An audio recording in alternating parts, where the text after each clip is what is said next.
Cat's Eye. Cat's Eye. Cat's Eye. It's Cat's Eye Radio.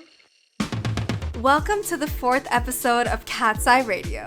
I'm Lara, your host, and today I'm taking you through the soundtrack of my life. Think of this playlist as me in music form, City Girl songs. It's got a bit of everything that's inspired me along the way. A little secret, I've always wanted to do a podcast, but y'all, low-key, I hate hearing the sound of my own voice, but we're gonna give it a go today. So, here's my curation of a bunch of different genres and songs that represent a phase of my life which I draw heavy inspiration from that I'm super excited to share with you all. These songs make me feel confident and just like the best version of myself.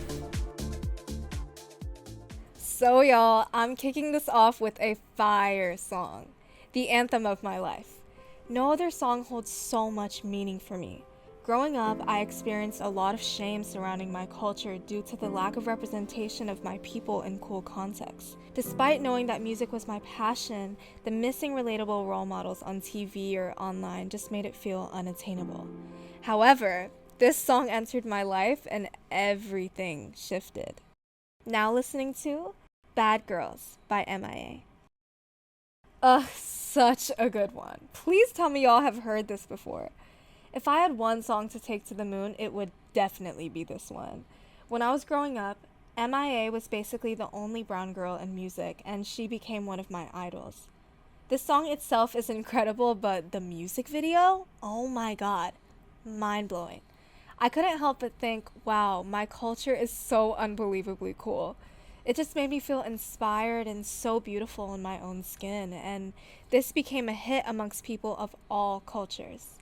The music video was truly an iconic moment for my people, the first of its kind, featuring brown girls on motorcycles looking fierce and hot and confident. MIA was truly a visionary who proudly embraced her culture and incorporated it into her music. Seeing it shown in this light allowed me to truly appreciate my culture, and my sister and I bonded heavy over this one. We listened to it almost every single day, dreaming about recreating it ourselves one day. At a certain point, a lot of Indian sounds were used and heard in popular music, such as the ones produced by Timbaland. Even though Timbaland and MIA aren't Indian, seeing them making South Asian-inspired music was amazing. Any bit of representation that I could grab, I was grabbing it, y'all. I thought this was cultural appreciation at its finest. Music is definitely one of my family's love languages, and it's what bonded us. So, let's rewind a little to where it all starts, my roots, in Dallas, Texas. I was born in Stamford, Connecticut, and lived there until I was 1 or 2, then moved to Dallas. And my first memory of music was Kesha. She was the first artist that I ever fell in love with. I was obsessed with her to the point where I'd force my sister to help me recreate her music videos. We'd run around the house in sparkly hats, wearing tutus, and y'all, I even had a sparkly pink mic. We produced full-on music videos, and okay, I'm not gonna make you guys wait any longer, so let's get into it. Next up, Blow by Kesha. Kesha was my idol, my literal world. I wanted to be just like her. I loved how edgy she was, and I wanted to break the rules. I wanted to rebel. I wanted to be my own person and make my own decisions, and I wanted to be an adult so bad, only when I was 6. Kesha kind of like symbolizes that in a way. Her music screams, "We're out, I'm that girl, you can't kill my vibe, I don't need a man." And I love that. I loved her outfits, her grunge makeup, the glitter, it was just giving glamour but grimy at the same time. This inspired me to experiment with my style at a very young age. I remember reading a comment on Weverse asking how to dress like me, and my advice was to take risks and never be afraid of being overdressed. From age 2 or 3, I wouldn't allow my mom to dress me. I was a pretty stubborn Scorpio child. Oh my god, let me know y'all's zodiac sign in the comments. I would tell her, "You're not gonna dress me," pushing away the little dresses that she offered. They just were not giving, y'all. Like, they really were not giving. If I were to be really honest, I made many questionable fashion choices, but they were mine. Back in the day, I just loved a good, tutu and sparkly sneaker moment. Justice was my spot. Oh my god, do y'all remember Justice? Oh my god, don't get me wrong. I wasn't always sparkles and glitter. Your girl kept it versatile with the occasional baggy pants and the flannel look. Envision like LA dancer who trains at Millennium vibes. During my time in Dallas, our family traveled a lot. It was important to them that I was super connected to my Indian roots, so we traveled to India every summer and grew up very close to my extended family, which included my cousins and grandparents. We'd stay at our grandparents' house for up to 3 to 4 months at a time and spend time watching Bollywood movies together. This next song is from one of my favorite Bollywood movies.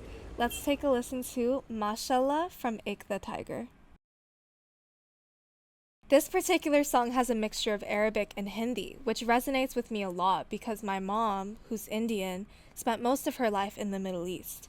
This song beautifully mixes Indian sounds with Middle Eastern sounds.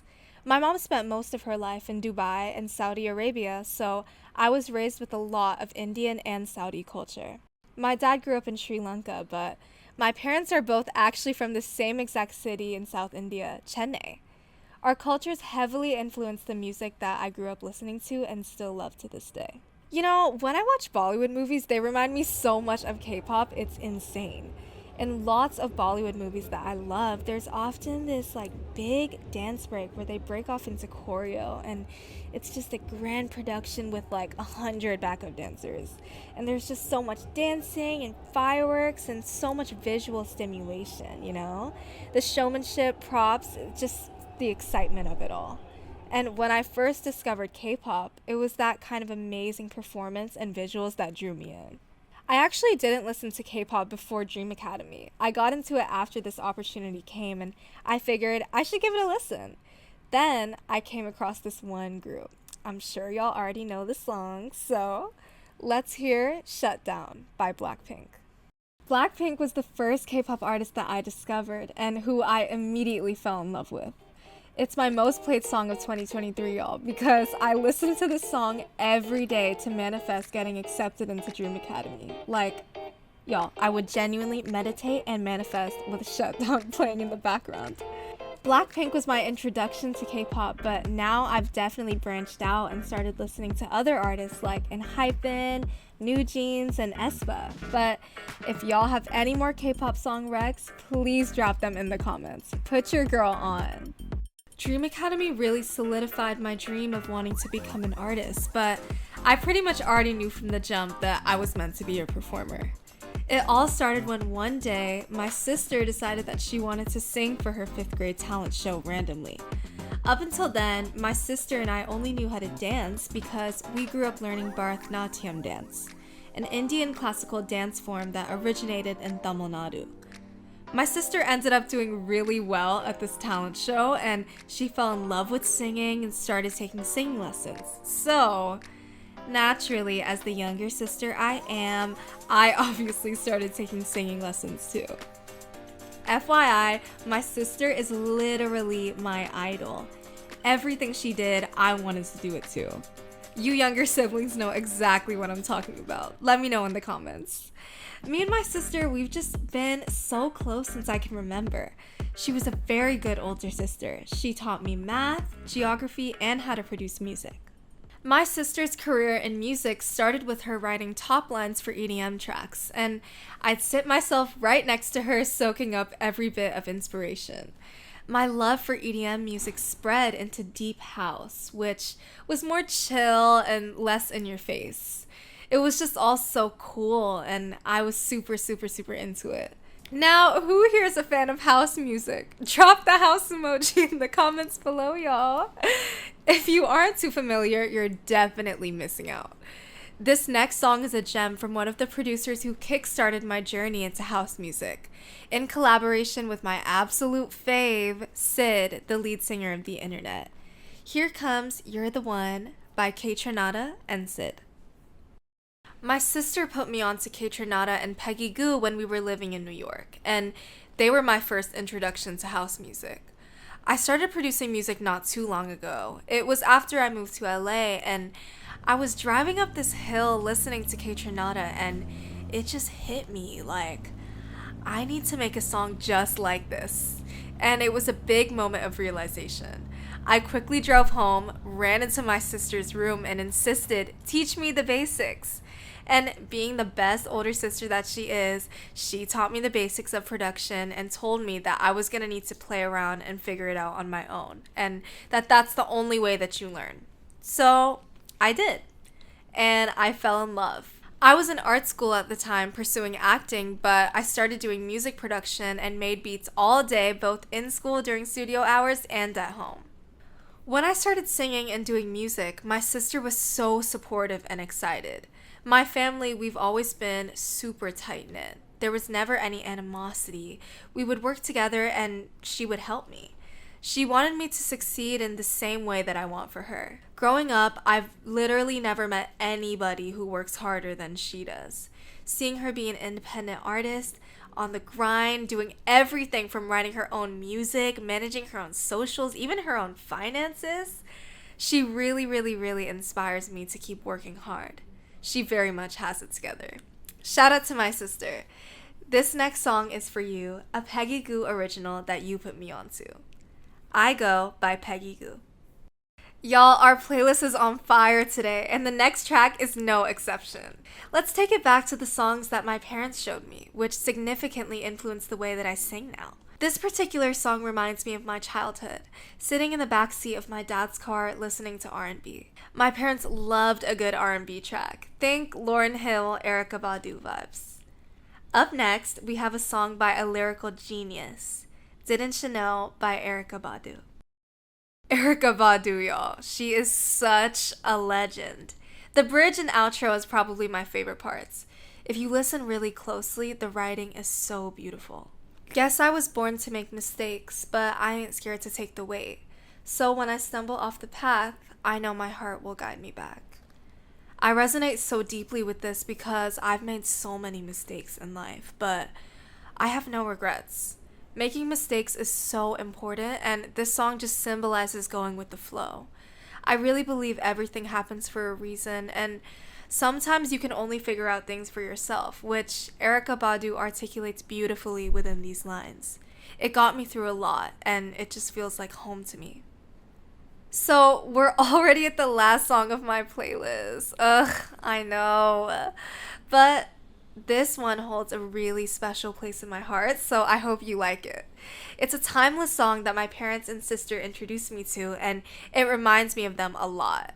This song is so beautifully produced, and I feel like the style and feeling of this song resonates a lot with who I am as a person. So let's just dive right in. Now playing Rock With You by Janet Jackson. Oh my god, period! I'm dancing in my seats! This song embodies my love for dancing and being carefree. The 2000s were such a good time in music, and I just feel transported back to a place where I forget all my problems and just flow, get lost in the music. It has this beautiful and euphoric feeling. Did y'all feel that too? So how'd you guys feel about my playlist? Did you like it? I hope you did, because music means literally everything to me. I moved from city to city and grew up in 5 vastly different cities, from Stanford to Texas to New Jersey, then New York, and now LA. City girl for real. I was grateful for the experiences, even in the toughest times, adjusting to a new city every few years and making new friends. But it's music and my family that kept me going.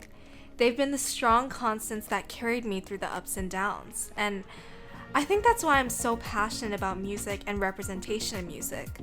It just gave me the affirmation that my culture is cool, and I really hope to carry on that message as I embark on my journey with Cat's Eye. Thank you all for listening to my story and playlist. Y'all better come back next week for Yoon Che's episode. Love you guys. Mwah. Bye.